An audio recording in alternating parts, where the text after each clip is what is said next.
Hi అండి అందరికీని. జంతికలు వేయటం కోసమని అమ్మ అయితే శనగపిండి బియ్య పిండి వేసింది. ఇంకా దాంట్లో శుభ్రంగా ఏరి పెట్టుకున్న వాము నేనే ఏరానండి దగ్గరుండి. ఇంకే అది కూడా వేసేసి బాగా మిక్స్ చేయాలండి. కలిపేసిన తర్వాత అది సాల్ట్ కూడా వేయాలి. సాల్ట్ కూడా వేసి అప్పుడు బాగా కలపాలి. కలిపిన తర్వాత ఇంకా మళ్ళీ వాటర్ వేసి వేడి నీళ్ళండి కొంచెం చల్లారిన తర్వాత, అంటే బాగా వేడి వేడి వాటర్ కాకుండాను కొంచెం చల్లారిన తర్వాత వేసి పిండిలా చేసుకోవాలి ముద్దలాగా. ఇంక ఈలోపు కలుపుతుంది. నాకు జంతికలు కూడా చాలా ఇష్టం అన్నాను కదా, నేను కూడా వేసేదాన్ని కదండి జంతికలు అవి.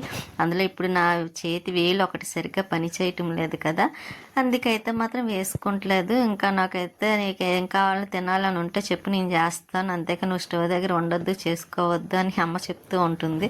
అమ్మ ప్రేమ కదండి ఎంతైనా సరే. ఇంకా ఇలాగైతే జంతికలు వేస్తుంది. నాకైతే చాలా చాలా ఇష్టం. ఇష్టం లేనిది ఎవరికి ఉంటుంది చెప్పండి. అందరికీ జంతికలు అంటే చాలా ఇష్టం కదా, హాట్గా ఉంటాయని.